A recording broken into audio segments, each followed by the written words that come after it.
follow Mechazilla, but I do have one better. Bananas have been used for quick visual comparisons for quite some time, and our teammates thought it was time to bring the venerated yellow fruit to Starship. Today we're flying Starship's first ever physical payload, which is, as you might have guessed, is a banana. That's a live view inside Starship, and if you look closely, you can see our stuffed banana payload, which is doubling as today's zero gravity or zero G indicator.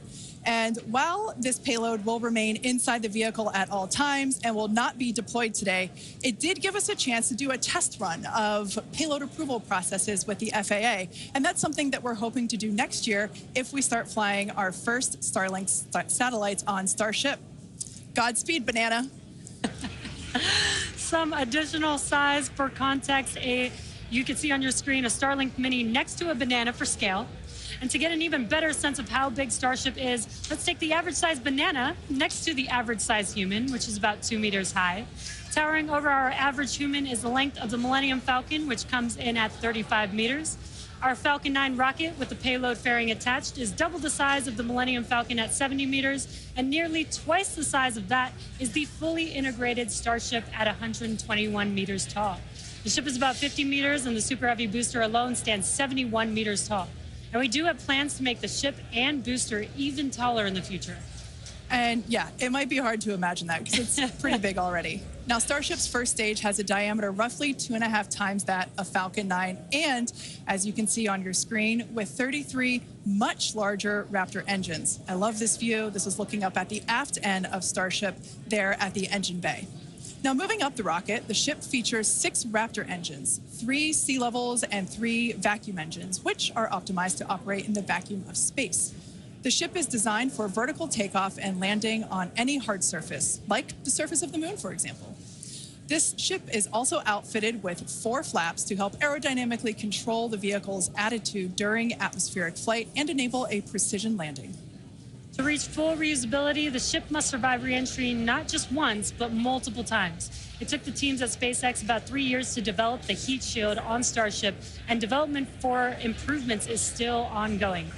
The ship's heat shield is composed of thousands of hexagonal ceramic tiles designed to insulate the vehicle during atmospheric entry, where temperatures can be as high as 2,600 degrees Fahrenheit or over 1,400 degrees Celsius.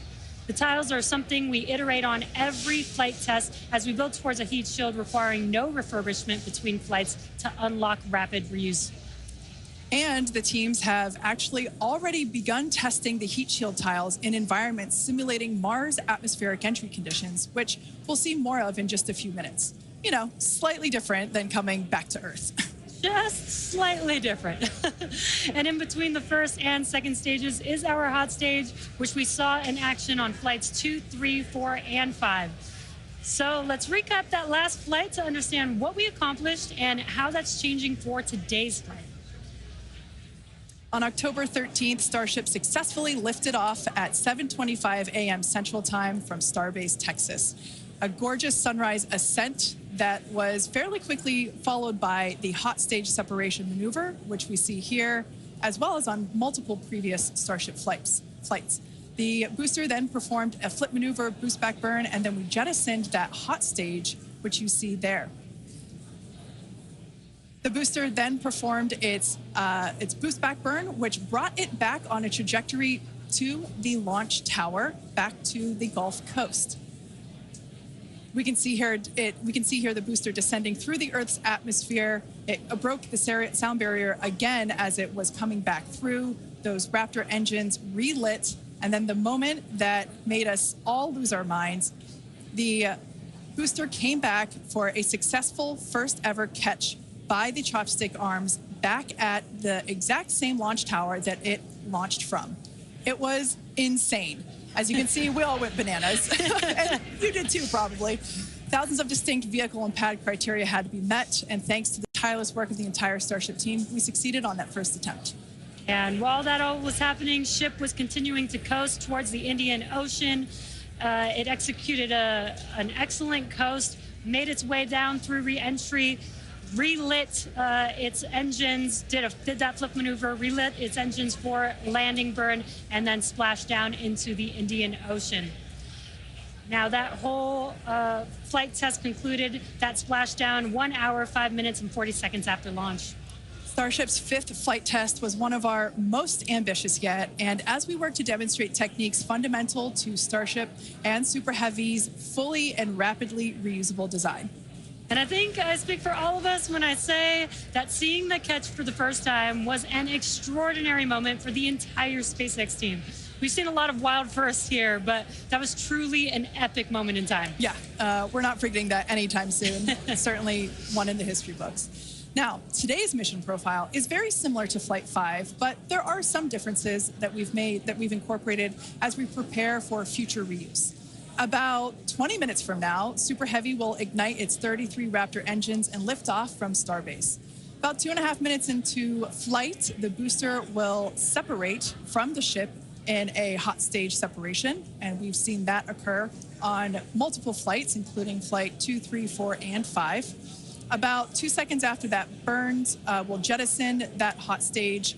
The booster will perform its flip and boost back maneuver. And we will once again look to return the booster to the launch site for a catch by the tower's chopstick arms. And once again, we will only attempt that if both the booster and tower are healthy after launch. We were successful last time, but we should emphasize that this process is still very new. And this is still just a test, so success is very far from guaranteed today. It's always a possibility that we'll lose the vehicle. It's a contingency that we always plan for. Yeah, exactly. Now, while the booster is doing its job, the ship's 6 engines will remain lit for a few minutes before shutting down and then going into the coast phase. The ship will coast for a total of about 40 minutes or so, reaching a peak altitude of approximately 213 kilometers. Now, one additional objective for this flight during coast is an in-space burn using one of ship's Raptor engines. Doing a burn while in space will build confidence that we can do deorbit burns, which is a key capability for upcoming orbital missions. Now, after the coast phase, the ship will attempt a controlled re-entry, and if ship makes it all the way down, we'll once again perform a flip and landing burn before splashing down in the Indian Ocean. Yeah. Now, there are some notable changes to our entry plans for this flight, and they will intentionally push the ship to and very likely beyond its limits. This includes several thermal protection upgrades and operational changes as we prepare for future ship catch and reuse. Today's flight test will also test new secondary thermal protection materials, and entire sections of the heat shield has actually been removed in certain areas. And on top of all of that, we're going to fly the ship at an aggressive angle of attack once it's moving slower than the speed of sound. Now, this means we'll be flying nose down instead of our usual belly flop orientation during final descent. This will no doubt stress the limits of the flap's ability to maintain control, but it will be a chance to get real flight data on what our limits actually are. So, to put it as bluntly as possible, do not be surprised if this is not a smooth flight to Splashdown today. We are intentionally looking for how far we can push and discover the vehicle's true limits as we plan for future ship return and catch. And even though ship recovery is not expected today, the telemetry and data we receive all the way to the end is what we're looking for and what will help us get to a rapidly reusable Starship of the future. Now, just like Flight 5, one of our objectives for Flight 6 is attempting to return the booster to the launch site to be caught by the tower. The booster for this flight has upgrades to add redundancy across its propulsion system, increase the structural, as well as increasing the structural strength in a few spots. We've also implemented a few changes across both ship and tower to try and speed up the post-catch timeline. Returning vehicles to the launch site leverages the same hardware that we use for stacking ahead of flight, making our infrastructure multi-purpose. And in order for us to achieve that rapid reusability that we keep talking about, we need a quick turnaround. And you can't get much faster than returning the launch vehicle right back there to where it needs to launch from again. Exactly.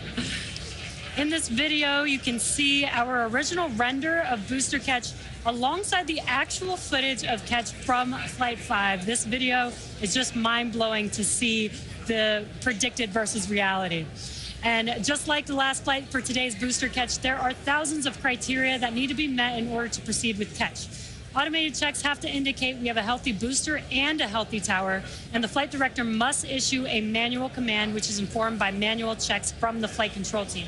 If this command is not sent prior to the completion of the boost back burn, or if automated health checks show unacceptable conditions with Super Heavy or the tower, the booster will default to a trajectory that takes it to a landing burn and soft splashdown in the Gulf of Mexico. I remember when we first heard the call out that tower was go for catch on Flight 5, and wow, I still get goosebumps when I think about that moment. Now, for today's test, just like Flight 5, we're only going to catch if everything on the booster and the tower checks out after launch.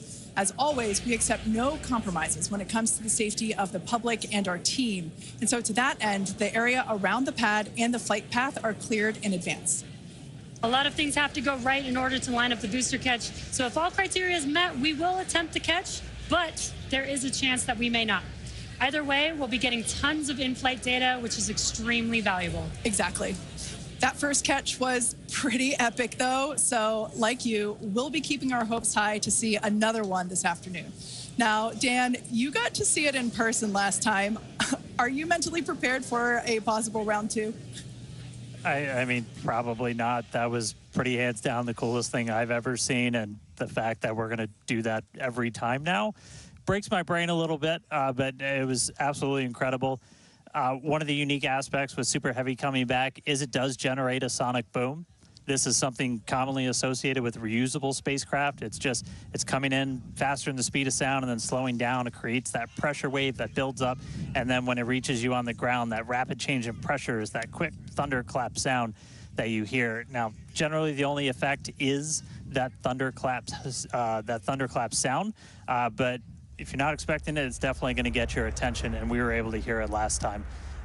The impact of, or how loud it is, changes pretty dramatically. And in this video, you can see as we were descending, and there was kind of that quick triple pop that you heard. Now, that was picked up from closer to the pad. Most people at our distance and further away, you're only going to hear one or two as they're happening kind of so on top of each other that it might just sound like one big bang. But as I said, that's something that's only associated with spacecraft being reused. We hear it with Falcon 9. We heard it during Shuttle, and looking forward to hopefully hearing it today. Just a quick status check, though. We're about 85% full on ship, almost 2/3 of the way full on booster, continuing to count down about 13.5 minutes, a little under that, until we lift off today. But still looking good. I'll check back in with you guys in a few minutes. Back over to Jesse and Kate. Thanks, Dan. Yeah, I think Dan said it really well when it really does hurt the brain to think that this is going to be the norm, that this is just the beginning. Every one of these flights is a step closer to a fully operational Starship that will take us beyond Earth orbit. And with our pace of rapid iteration here, the Moon and Mars are not nearly as far in the future as you may think. In fact, we're planning to send Starships to Mars as soon as 2026. Which is when the next Mars transfer window opens, which is under 2 years from now. Now, you might be familiar with the Starlink logo, which you see there on your screen. It's an iconic representation of the Mars transfer orbit, also called the Hohmann transfer orbit. This transfer window, or the time between the time when Earth and Mars are closest to each other, opens every 26 months and is only open for about 2 to 3 months at a time for a vehicle with Starship's power. Lining up a launch to Mars is similar to how we launch to the International Space Station, where we time the launches to match the station's orbit. If we didn't do this, we would need more propellant and more time to get there. So the first opportunity we have to fly Starships to Mars, we plan to go for it. These first flight tests to Mars will be uncrewed and will test the reliability of landing in tech. If those landings go well, the first crewed flights will soon follow after that. Right now, our flight tests are focused on proving out reusability of both Super Heavy and Starship. In 2025, we'll continue that focus while also potentially flying our first Starlink missions and demonstrate capabilities central to our role in taking astronauts to the moon as part of NASA's Artemis program. Starship will be used to land astronauts on the lunar surface on NASA's Artemis 3 mission, which will put the first humans on the moon since 1972. One key capability will be the ability to refuel Starship on orbit, which you can see there on your screen, with a Starship prop tanker docked with a fuel depot.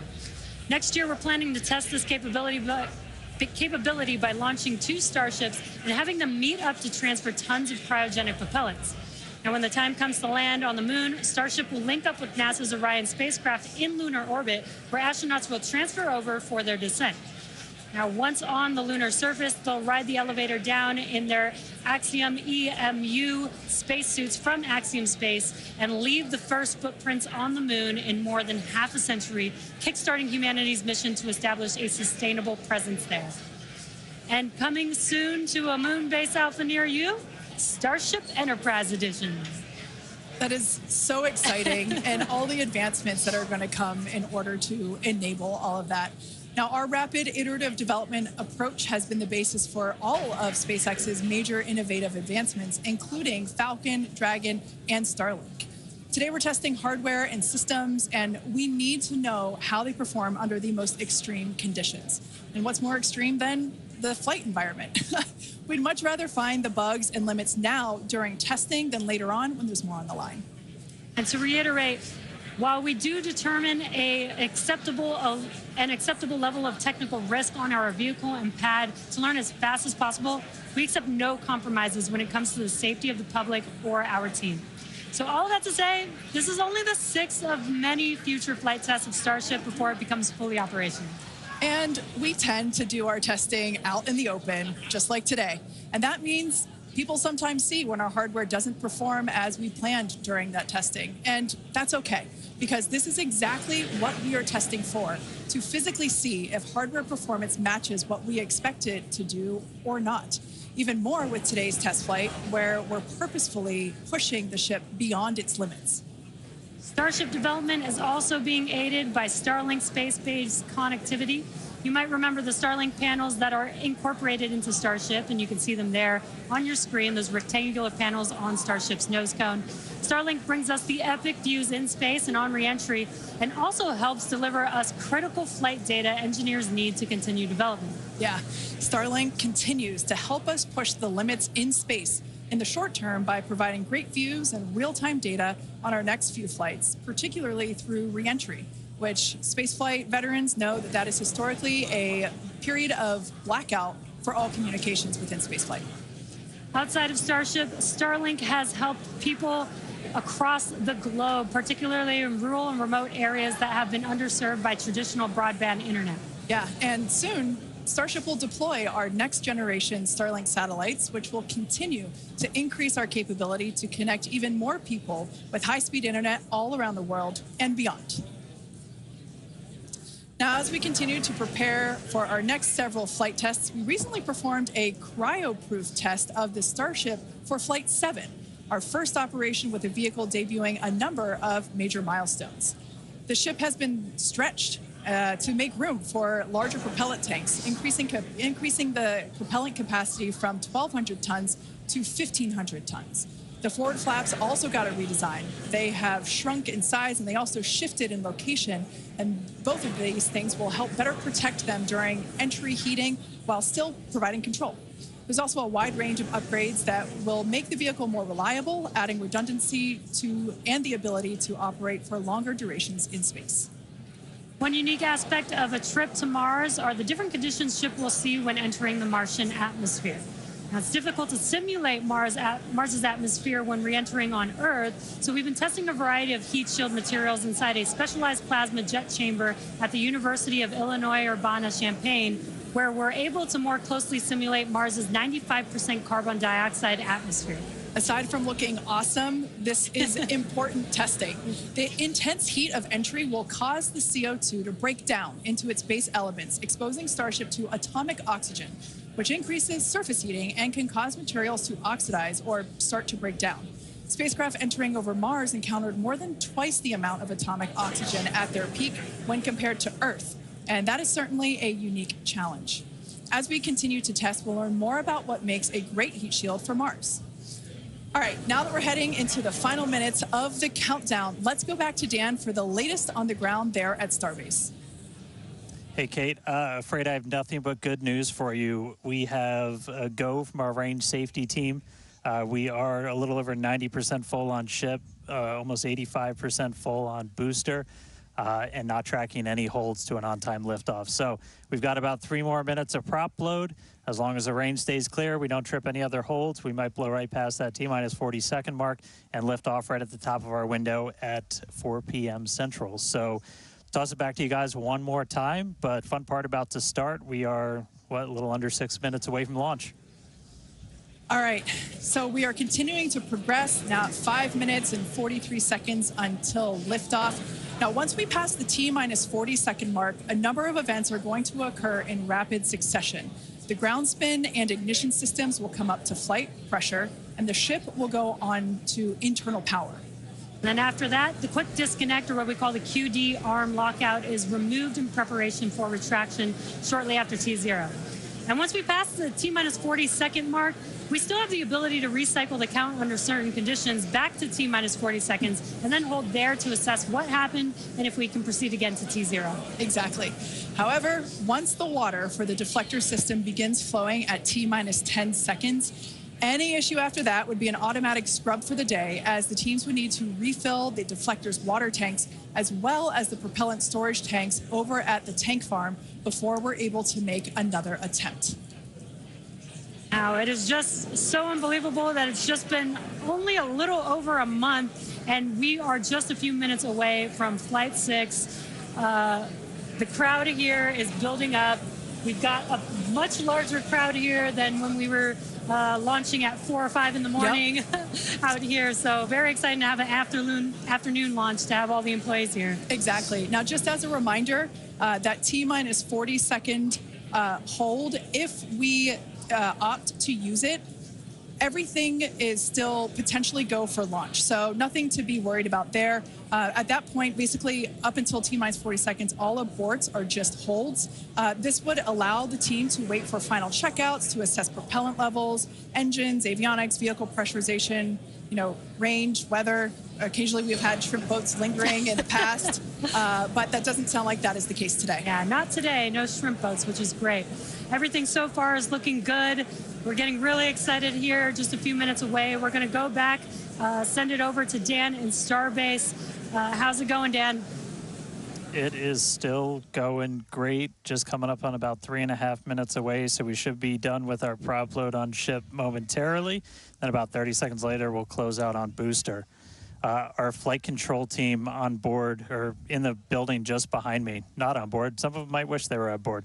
Flight control team in the building behind me, they're going to have a lot of work to do right after we lift off, as we still have a lot of manual checks that happen on the tower prior to the flight director, who's going to be Tristan Pierce again today, giving a manual command to bring the booster back to the launch site.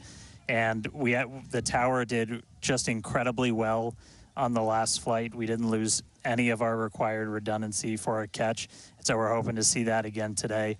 A lot of the team, really putting armor on the tower, making all of those things work, played a huge role in making that catch possible, and looking forward to hopefully seeing that happen again. And of course, sending our first payload to space. You can see the banana. It's very tightly secured, but I assure you it does have some room to float around. So once we're in a zero gravity environment, we should see our first Starship zero gravity indicator putting on a little bit of a show. And that's looking right in. That's where we're going to have Starlinks. That's our PEZ deployer. So getting its ride to space. So coming up on about 2.5 minutes, we are closing out on all of our prop load. Yep, just heard that our fill drains are starting to close, so that means we're no longer going to be flowing propellant into the booster and the ship. We're going to do what's called pushbacks. So all of that propellant in the ground systems is going to get pushed back to the tanks, clear out everything around the pad right before we light those 33 engines and take off. Just quick reminder, you're going to see fire start at the bottom. You're going to see the deflector start at about 10 seconds before launch. Lots of water to help dissipate all that heat, all that sound. And then the engine starting up in 3 different groups. And then about a second after T0, we should see liftoff. About 2.5 minutes into the flight, a little bit longer, we'll see hot staging. And that's when we're going to be listening really close on those loops to see if we're going to be bringing the booster back for a catch today. Do always want to caution, it's never a guarantee. We've done this once. We'll see if we do it again. We're only going to do it if the booster and the tower are looking really good before we attempt to bring it back here. But Coming up on a minute, not tracking any holds on the board right now. So as long as we don't have any last second things, which do happen. All right, flight director just confirmed T-minus 1 minute.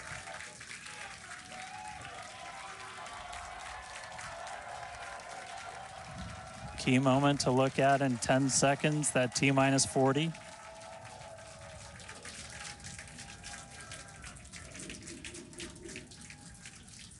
And we flew right through that.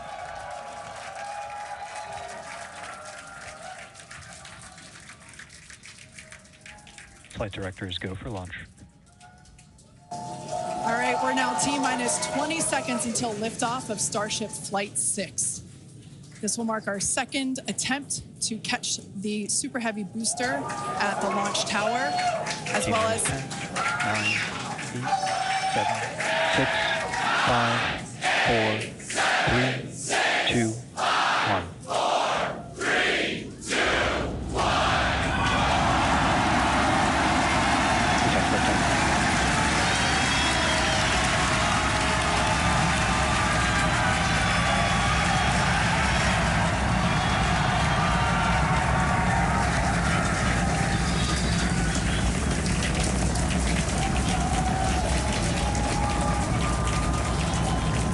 Vehicle is pitching downrange. Booster Raptor, chamber pressure nominal.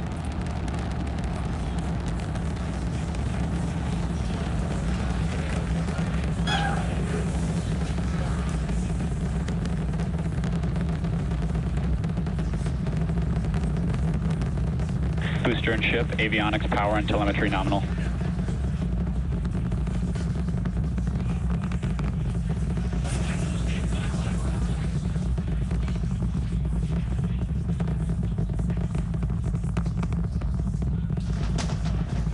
All right, we're just a little over a minute maximum into flight. dynamic pressure. We're about 6 miles away, so all the sound's still hitting us here. Hearing good call-outs that power telemetry nominal, that's flying straight and true. We do see all 33 Raptor engines lit up on telemetry screens. At this point, we've passed through that point of maximum aerodynamic pressure, that max Q. Now, coming up in just a little over a minute from now is going to be hot staging. So we're going to see the 6 engines on the ship ignite while still attached to the booster. Just before that, we'll see all but 3 center engines on the booster shut down. In what we call MECO, it's most engines cut off instead of main engine. And so while we continue to watch it go up, a lot of our flight controllers looking at all the systems around the tower. Again, we have to send a manual command. Just about 30 seconds away from hot staging.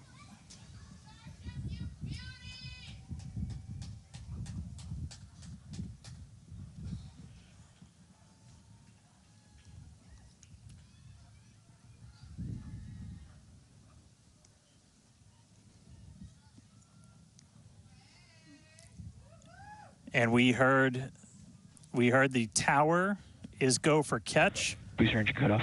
The return flag is set for true. Ship engine start up. Stage separation. All right, hot staging confirmed. Booster 6 out of boost back 6 lit on the ship. Booster boost back going. We heard that we are go for catch. Kate, Jesse, take the views. Hopefully I got a booster coming home real soon. Wow, from our view here, Dan, great views of planet Earth behind that Super Heavy booster. Right now it is performing the Ship boost back burn. nominal. Good news there, telling us that the pressures inside the ship are good. That is the second stage, or the upper portion of the vehicle. Follow along with the telemetry on the bottom of your screen. Yeah, booster is currently, Super Heavy is currently in its boost back burn. This boost back burn, Avionics, power, and telemetry nominal. this boost back burn lasts just a little bit over a minute. So we've got a little, approximately 30 seconds left. We've had shutdown of that boost back burn. Up next will be hot stage jettison. the view from the camera on the left, or from the booster on the left-hand side of your screen, and then tracking cam there on the right-hand side of your screen. We'll see those grid fins. Booster offshore divert. And we can also see that the hot stage has been jettisoned. Yes, visual confirmation of that there on your screen, which is great. Now the next... Starship is following a nominal trajectory. The next step for booster is going into that landing burn. Again, it'll light up 13 of those engines and then pare down to 3 engines right before booster catch. All right, now just real quick, we did hear the call out, booster offshore divert. Unfortunately, that means that we are no-go for the catch. As we said before, both the tower and the vehicle, as well as the operators on console, have been actively evaluating the commit criteria for that return to the launch tower. And unfortunately, we did not have a pass on those commit criteria. So we are no-go for tower catch. And we did mention that we're constantly evaluating the criteria for catch. There's a lot of things that need to go well in order to line that up. Unfortunately, today we will forego booster catch today. But what you're seeing on your screen is ship currently making its way towards the Indian Ocean, still looking good so far. Exactly. So views there of the booster on the left-hand side of your screen, views of the ship on the right-hand side of your screen. Now, we said before that it was not guaranteed that we would be able to make a tower catch today. So while we were hoping for it, like we said, it was pretty epic on attempt 1, but the safety of the teams and the public and the pad itself are paramount. So we are accepting no compromises in any of those areas. Exactly, and we're still going to get a lot of good flight data with booster even, but especially with ship. Again, we have an additional objective today to do an in-space relight of a Raptor engine, which again will help us set us up for being able to do deorbit burns, which is Ship chamber pressure is nominal. Which is important for orbital flights. And what you're seeing on your screen is a view from Super Heavy as it's making its way back down to Earth. Yeah, once again, we are attempting an offshore landing of the Super Heavy booster. So we have seen this before, and it is still very fun to watch, watching it come down for a soft splashdown off the Gulf Coast of Texas. We can see it there re-entering. We saw earlier those grid fins. There are 4 hypersonic grid fins. Oh, we can see that the landing burn has begun on the Super Heavy booster. And same pattern, 13 engines will light, gone down to 3 just as we expected.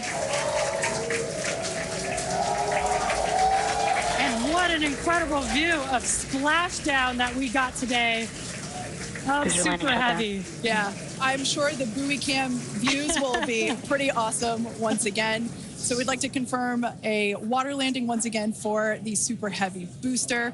Congrats to the SpaceX team for making that milestone as well. Now, ship continues to look good. We can see that it is, while all of that was happening, the crowd here in Hawthorne continuing to react to all these amazing views that we're getting. The next milestone is... Starship is in terminal guidance. Great news there. Starship terminal guidance, referring to what we see here on our screen, the upper stage, at about 8 minutes, 35 seconds or so, we have ship engine cutoff, which will be the cutoff of the Raptor engines.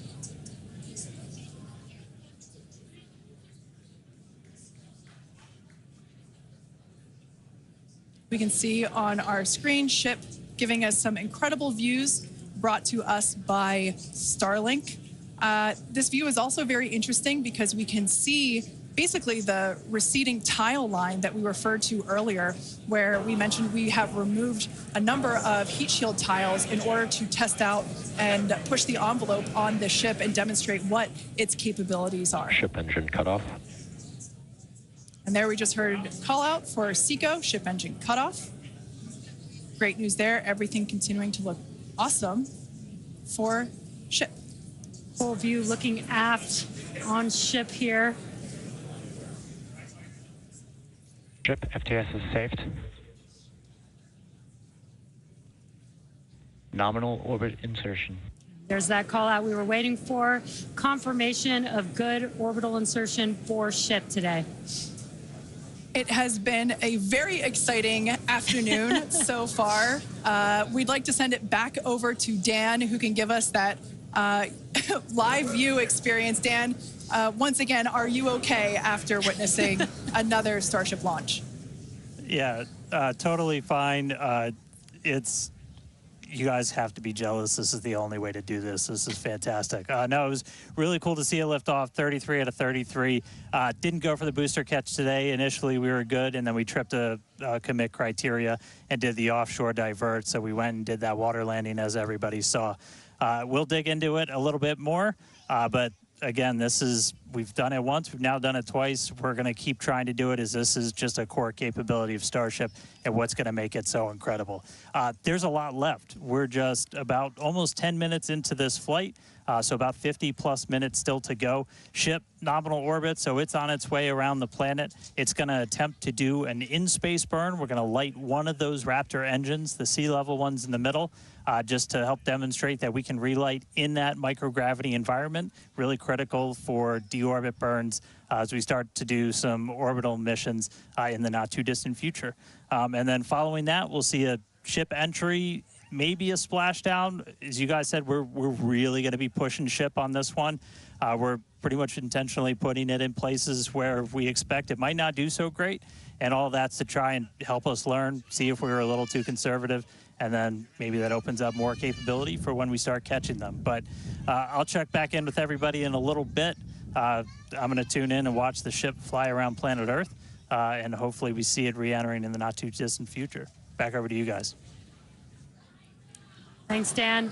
Development testing, by definition, is unpredictable, which we saw with super heavy splashing down in the Gulf of Mexico today, but that is exactly why we test. As is standard for these tests, the area around the pad and along the flight path was cleared prior to launch, and we expect the road and beach to remain closed until further notice. Yeah, testing development flight hardware in a flight environment is what enables our teams to quickly learn and execute design changes and hardware upgrades to improve the probability of success in the future. Please do not attempt to approach the booster in the water for your safety as well as for that of our team that will be working on recovery. Now, we are going to continue, though. The mission is not done. Exactly. The mission's not over. Ship is still coasting, but it has been nonstop since liftoff, and with the booster having completed its job for the day, we are going to take a short break for the next 35 minutes or so while ship continues to coast before re-entry. Now, as with previous flights, Starlink may enable us to talk to the ship through re-entry with no communication blackout. Now, we are still testing Starlink during this phase of flight, so nothing is completely certain. Yeah, so if we do have views, we will be sure to bring those to you live. And of course, one of those views include that of our, as we said before, surprise payload, the Banana. And we are looking forward to it. So we're going to come back in a few minutes, around T plus 35 minutes. Yeah, exactly. Views or no views, we'll see you back here at T plus 40 minutes for our coverage of Starship's re-entry, flip maneuver, landing burn, and hopefully see a splashdown.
And we are just about 35 minutes into today's flight test, continuing to get some live views from Starship itself as it continues to make its way around the globe.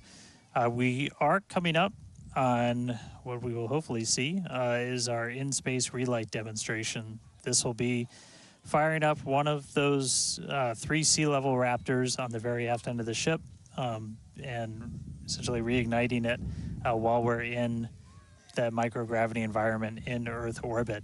We had attempted this once previously on Flight 3, but ended up skipping it when we had some attitude control issues with the ship. And we are on the dark side of the planet right now, so views are going to be a little bit dark, but hopefully we see some engine light come on as we do this relight test. This is a pretty critical capability for doing deorbit burns. This is not a deorbit burn. Want to stress that we're on a trajectory where if we didn't fire off the engine at all, we are definitely coming home. Ooh, seeing some thunderstorms down on the ground. That's pretty cool. But this is not a deorbit burn. If we didn't fire this engine, we're on a intentional suborbital trajectory. So no matter what, we're coming in over the Indian Ocean. Firing off the engine does change your exact splashdown point a little bit, but we've got this keep out zone across the entire Indian Ocean that we made sure was clear ahead of flight, and we continue to monitor during, but we're going to aim for that and hopefully see this relight test coming on in about a minute. It's just going to be one of these engines, and it uses what's called the header tank, so these small spherical tanks in the very top of Starship up in the nose cone.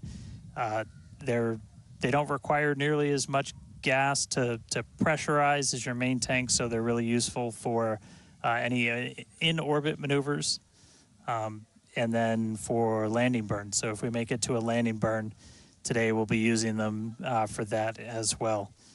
So we should be coming up in just about the next minute. Should be under a minute now away from that expected ship burn. And again, we've relit Raptors pretty frequently. We just did it with the landing burn and that boost back burn on the booster, and we've done it on ship landing burns. We just haven't done it in this microgravity environment where your propellant management and a lot of other things are different as you're not weighed down by the force of Earth's gravity.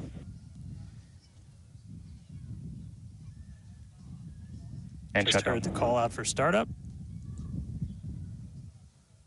There's some light. There's that Raptor relit. And shut down.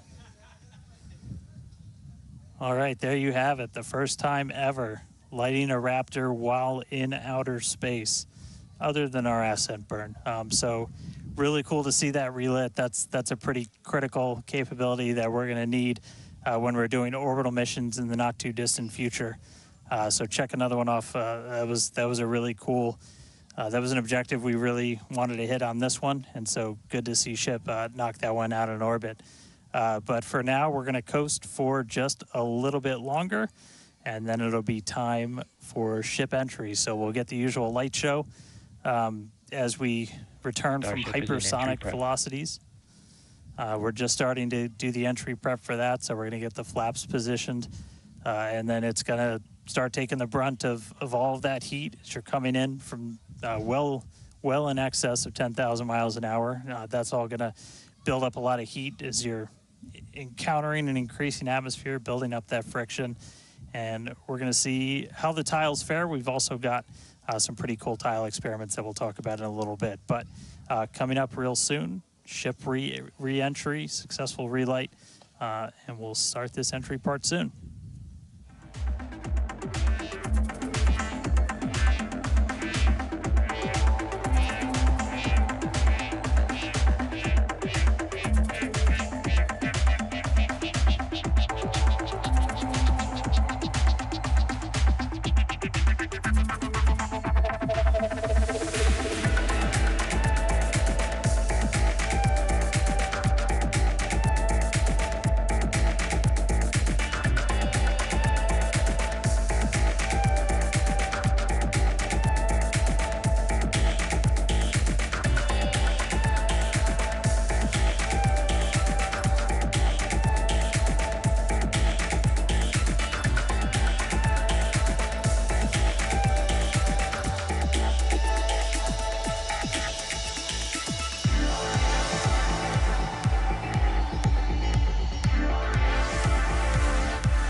Starship is at 100 kilometers altitude. Good attitude for atmospheric entry.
Welcome back to Starship's 6th test flight.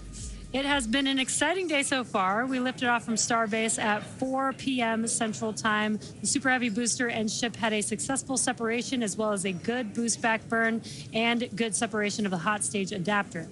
We did not attempt a return to the launch site and catch attempt today when strict criteria were not met and the Super Heavy booster executed a planned divert to a landing burn and soft splashdown in the Gulf of Mexico. Yeah, obviously we were hoping to come back to the tower, but this was a test and we knew that it was a very viable possibility. Starship is at 85 kilometers. Flaps now have control of the vehicle. All right, great news there, turning our attention over to the star of the show here, giving us these amazing views once again.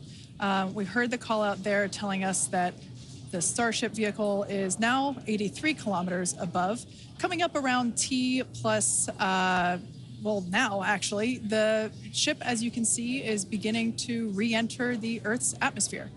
As a reminder, one of the main goals of today's flight test is for the ship to make it through the extreme heat of re-entry and to do so in a controlled manner.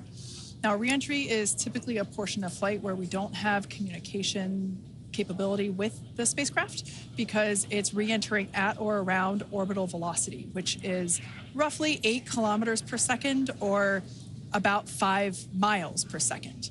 Now at those speeds, yep, pretty fast. The spacecraft is moving through the atmosphere rather quickly, and that results in friction, as we can see that starting to happen on our screen, and this creates a plasma field around the vehicle. That blanket of plasma distorts communication frequencies, so it's not uncommon to experience brief blackouts in communication.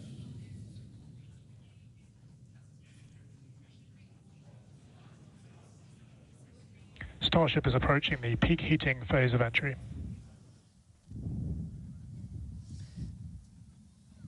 And we just heard we're getting into the peak heating phase. We're getting these views courtesy of Starlink. We've got 4 different terminals on the ship itself. It's what's really allowed us to get real-time data during what's otherwise been just a a mystery box essentially for spacecraft design, where when you're re-entering through the atmosphere, at least getting anything in real time hasn't ever been possible before. But we're able to not just get these views, but real-time telemetry from the ship as it's coming through. Do really want to stress that we are really pushing the ship today. The heat shield is not in the same configuration as it was last flight, where we had a team of ship techs do just an otherworldly task, replacing the entire heat shield, thousands of tiles, installing a backup ablative, and that pretty much set us up to do a pinpoint landing on Flight 5. We did not do that with this one. We have some backup in those really sensitive areas around the flap, but this is an older generation heat shield. And knowing we weren't going to do that, we even went and removed some extra tiles. There are some missing tiles on the nose cone where we're testing some backups. There are some steel covered tiles in a couple of different spots. And there's also a whole lot more steel of the ship showing. As you guys talked about, we gave it a little bit of a haircut, a couple hundred tiles trimmed off the sides, and that's where we might have catch fittings in the future. But ooh, color's starting to come in. So it looks like things are going to start heating up, Kate and Jesse. Yeah, fun fact, Dan, we actually removed 2,100 heat shield tiles from Starship in order to basically present that necessary receding line, which you kind of can see there in your view. Think back to previous flights. The heat shield line came up further on the vehicle, and just like Dan said, we want to test the vehicle beyond what we think it is capable of carrying based on our simulations and calculations. So once again, to just be super plain, don't be surprised if we see some wackadoodle stuff happen here. We won't be. There are a number of things that we are testing out intentionally to see what the ship can take. Yeah, exactly. And knowing what those limits are will really help us design the vehicle of the future. Essentially, removing those tiles helps us remove a lot of weight from the vehicle, a lot of things that might potentially need refurbishment in the future. And the goal is to come up with a heat shield pattern or design that we don't have to refurbish. We can just continue to use it over and over again. And that's why we're changing some of those tiles and moving stuff around, removing a lot of those tiles, as Kate has been mentioning. Exactly. And, looking forward to the Starship capability of the future, we want to be able to catch Starship like we do with boosters. And so the next flight, we want to better understand where we can install catch hardware, not necessarily to actually do the catch, but to see how that hardware holds up in those spots. And today's flight will help inform, does the stainless steel hold up like we think it may based on experiments that we conducted on Flight 5? Now, continuing to look, amazing views. Yeah, Dan, go ahead. Oh, I was just going to say, there's so much on this flight that we're doing to try and, make all the ships that we're about to start flying even better, just really understand what their capabilities are going to be. We've got kind of the next-gen ship lined up for Flight 7. It's got all of those heat shield upgrades and everything. And one of the things that we're going to be doing that's most interesting, and one of the reasons we wanted daylight, is we're going to be flying pretty aggressively as ship comes in. We're going to be kind of nose down, and we've done it in wind tunnels. We've done it in simulations. You might see the flaps really flapping around trying to control the vehicle. We're betting we might have a little bit more capability than we think in just the analysis, but always a chance that bet doesn't pay off. But that just helps us know what are our Starship limits. is now halfway through the peak heating phase of entry. Sweet. Halfway there, halfway home, guys. Yeah, and if you guys, again, can follow along with the altitude and the speed of ship as it's making its way back down to Earth, bottom right-hand corner of your screen. Speed is still going really, really fast. Again, as it gets closer to Earth, we'll see that altitude drop a little bit faster. It's kind of dropping pretty slow right now. And again, as we get closer and closer to literally the surface of the water, then we'll start to see that speed pick up. And if we can make it through this re-entry, we will attempt to do that flip maneuver once again and splash down in the ocean. Exactly. Like we've been saying, we are testing beyond the perceived limits of the vehicle. We want to go learn more about the ship, and this is a great opportunity to do that. So really pushing the flight hardware in a flight environment to help inform these future designs. As we've mentioned, it has a different heat shield. This heat shield is not the same generation as what we flew last time. This one is one generation older. So we are also testing out new secondary thermal protection materials. So basically, like if the heat shield isn't in this one spot, can this other material protect the metal is the thinking there. Also checking of the ship's structural strength in those areas where we're looking to add that ship catch hardware just to see if it survives entry. So yeah, as we've been saying, we've done a lot of calculations and simulations. This view right here is super cool. This is looking out from the aft engine bay, basically at the bottom of Starship. Then on the center left-hand panel, if you will, we have one of the forward Starship flaps, so one of the flaps located at the top of the vehicle. Underneath that is one of the aft end flaps, like the one that we see in the main picture there on the right-hand side of your screen. Now, these views, as the vehicle continues to enter the Earth's atmosphere, drawing a crowd once again here at SpaceX in Hawthorne as folks tune in as the mission continues on. Now, the next event that we have coming up, we should hear the call out that the vehicle is transonic around T+1 hour and 2 minutes or so. That means that the vehicle is traveling near the speed of sound. We say near the speed of sound because there are certain parts of the vehicle where airflow is going faster and other parts where it's going slower. So it kind of teeters there on the brink of the speed of sound. So once we have equal flow on all parts, then we'll hear it's subsonic.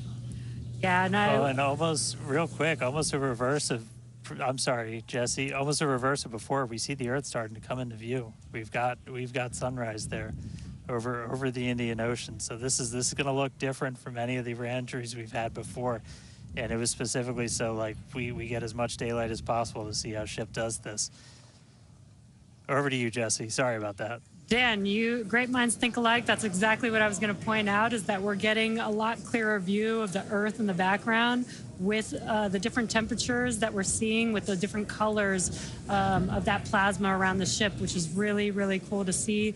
Again, we are pushing the limits of ship today, but so far everything is looking pretty nominal. We'll see how the next few minutes goes. Yeah. Like we've said before, don't be surprised if this is not entirely smooth sailing all the way down to the ocean's surface.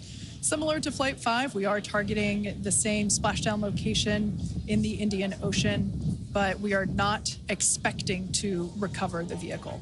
Right, and we were getting some glimpses of the flaps. The flaps so far are looking pretty good. We're not seeing any burn through. There's those flaps again. In that hinge area, which is our most concerning area there. That's great news for us for now. Again, the next few minutes could change as we continuously push those limits. Yeah, once we slow down a little bit, once we're subsonic essentially, so I think that's about 1,200 kilometers an hour. Once we're down below that, that's when we're going to kind of dip our nose down and get that more aggressive angle of attack. Normally we're just belly flop right into the water, pretty much that position. But if we're going to be able to do return to launch sites, we're going to want to be able to fly with a little bit more of an angle of attack, get you a little bit more range as you're coming through. And so this'll be just a test to see quite how far can we push it. And obviously we're going to do these kind of tests way out here in super remote areas before you ever try to bring a ship back to a place like Starbase. Starship remains on a good entry trajectory. External temperatures are coming down. All right, great news there. That tells us that we are through the phase of peak heating. So we are expecting these temperatures to continue to come down. Once again, we are targeting a soft splashdown in the Indian Ocean around off the northwest coast of Australia. We can see these beautiful views of planet Earth coming in. Yeah, this is very different, where we had nighttime views of the ship as it was re-entering, and now we've got daylight. It is about an hour or so after sunrise there in the Indian Ocean, so pretty cool to see this. Yeah, and it might not seem like it makes a huge difference, but we do get a little bit more light on ship as well for the camera views that we have, which is very beneficial for us to visually see anything and try and correlate that to any of the sensors or data that we have on the vehicle. Exactly. That is why we shifted our launch window so that we could have that daylight in order to improve our observations of the vehicle. So not only are we getting all the raw data from all the sensors that are on board Starship, but we also have multiple cameras and assets out there that are watching the vehicle and will also be able to tell us with this visual story that is also very, very important. And as we get down a little bit lower, the Raptor engines are in their chill phase right now, so just essentially getting them primed to turn on. We're going to use those 3 center engines to do a landing flip and then a landing burn. So we'll come down kind of in that slightly pointed down belly flop and then fire off those engines to flip us around and then do that final landing burn. That should be coming up in just under 5 minutes from now. And then hopefully we start hearing some call outs on transonic and subsonic as we slow down. Again, once you hear Starship as subsonic, keep a close eye on the flaps. They're going to be working overtime essentially to maintain control of the ship as we get a little more aggressive with this.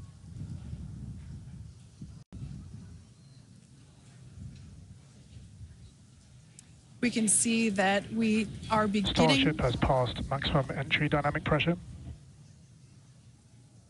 All right, great call out there. But we can see on this view here that we do have some heating there on that looks like one of the forward flaps on Starship. This is to be expected. We knew that the vehicle would perform differently than what we had seen on Flight 5. This is actually really good data because it tells us what parts of the vehicle at this, what will soon be a higher angle of attack once we drop down below the speed of sound. We'll have a higher angle of attack, meaning we're going to be flying nose down, basically. So yeah, this is good news, but we can actually, looks like that heating is starting to cool off there.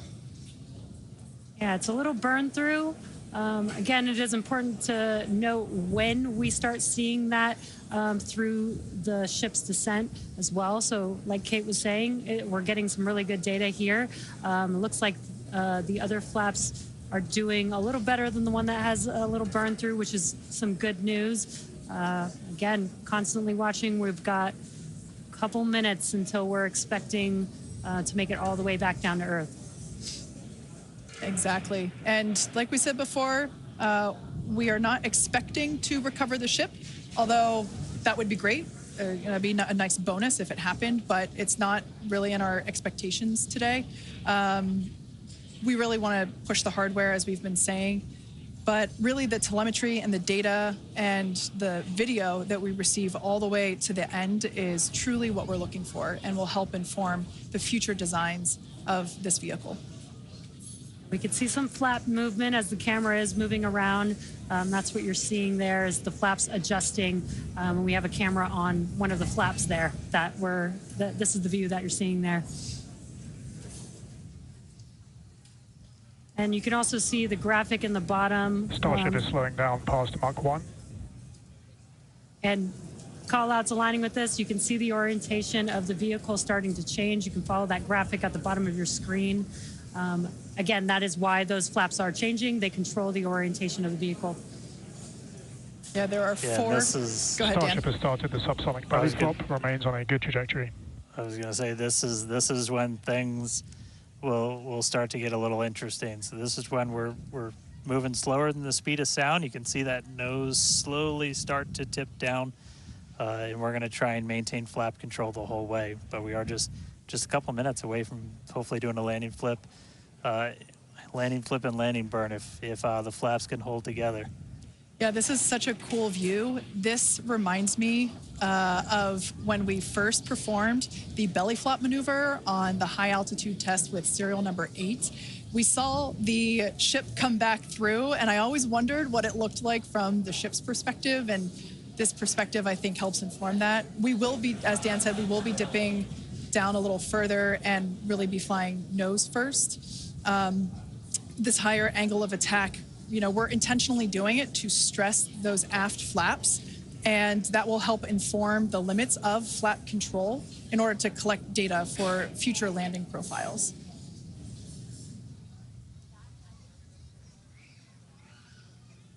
I mean, we're looking good so far. We've just got about 5 kilometers in altitude to go. We'll ignite the engines when we're still just a couple hundred meters over the ground, do that flip. Starship is passing through 5 kilometers altitude, remains on a good trajectory. I have a feeling this is going to look so cool as it passes through the clouds.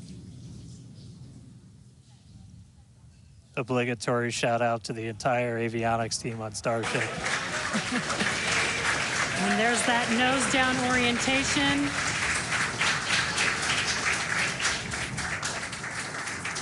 Now the Raptor engines will relight and help flip the booster back up. This is a more severe flip given the orientation.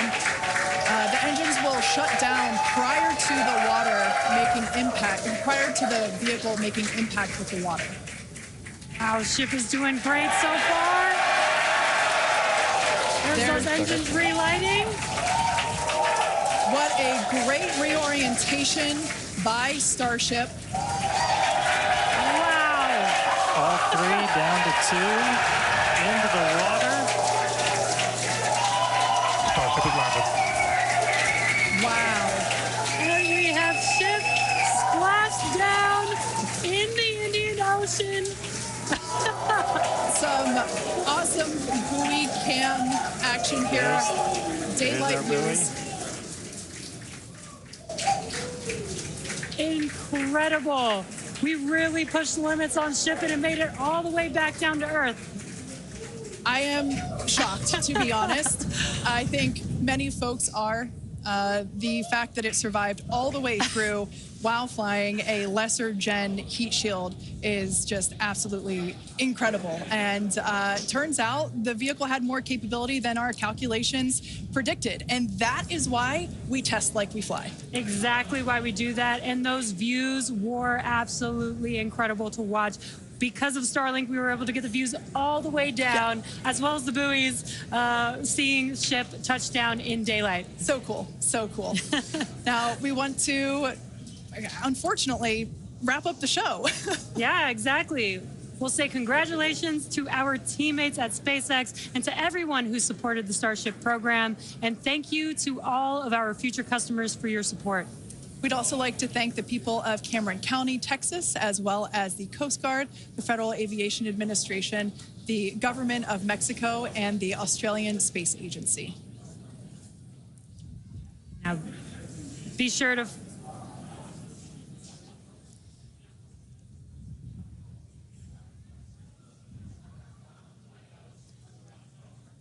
Hey guys, I could take it from here. That was just incredible to see that splashdown. As you said, thanks to everybody that took such a huge part in this. Everybody here at Starbase that's worked on this program, just really pouring your lives into it. Great to see another booster lift off. We'll catch it the next time. Great to see ship in the water. New version of ship coming soon, so a lot more exciting launches coming up real soon here from Starbase. But I'll send us out this time. We'll see you guys next time. Awesome. Thanks, Dan. Be sure to follow SpaceX on X for updates and more exciting views that we weren't able to feature on today's broadcast. I'm sure there will be plenty of those. Now, thanks to all of you for tuning in, and we'll see you next time.